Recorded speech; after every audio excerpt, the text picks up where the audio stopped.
Breaking చూస్తున్నాం. BRS MLC కవిత భర్త అనిల్ కు ఈడీ నోటీసులు జారీ చేసింది. అనిల్ సహా మరో ముగ్గురికి నోటీసులు జారీ చేసింది. సోమవారం విచారణకు హాజరు కావాలంటూ సమన్లు జారీ చేసింది ఈడీ.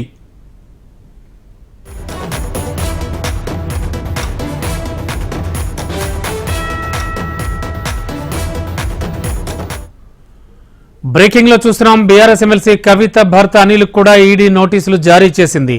అనిల్ సహా మరో ముగ్గురికి కూడా నోటీసులు ఇచ్చింది.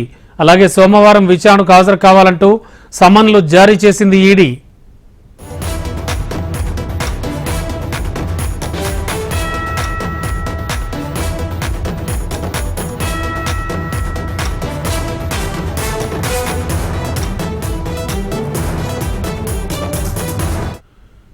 బ్రేకింగ్ లో చూస్తున్నాం. బీఆర్ఎస్ ఎమ్మెల్సీ కవిత భర్త అనిల్ కు ఈడీ నోటీసులు జారీ చేసింది.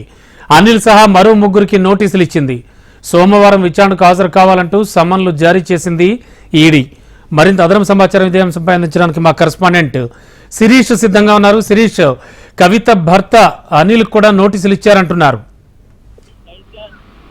రమణ, ఢిల్లీ లిక్కర్ స్కామ్ లో భాగంగా కవితను విచారించిన సందర్భంలో 4 ఫోన్లన్నిటి కూడా సీజ్ చేసినట్టుగా కూడా ఈడీ అధికారులు చెప్తున్నారు. ఆ 4 ఫోన్లు ఎవరైతే సీజ్ చేశారో ఆ 4కి కూడా ఎన్ఫోర్స్మెంట్ డైరెక్టరేట్ నోటీసులు ఇచ్చినట్టుగా కూడా సమాచారం. ఇంకా దీన్ని అఫీషియల్ గా ధృవీకరించాల్సి ఉంది. ఇటు కవిత తరపున కానీ ఈడీ తరపున కానీ ఇంకా అఫీషియల్ గా ధృవీకరించాల్సి ఉంది. అయితే ఈడీ వర్గాలు అందిస్తున్న సమాచారం ప్రకారం ఏంటంటే కవిత ఢిల్లీ లిక్కర్ దాంట్లో భాగంగా ఏదైతే ఆయాచిత లబ్ధి పొందారో ఆ డబ్బులతోటి కవిత భర్త అనిల్ ఫినిక్స్ అనే సంస్థలో భూములు కొనుగోలు చేశాడనేది కూడా ఇప్పుడు ప్రధాన ఆరోపణ. ఈ కోణంలోనే ఈ నోటీసులు అనేది కూడా ఇష్యూ చేసినట్టుగా కూడా సమాచారం.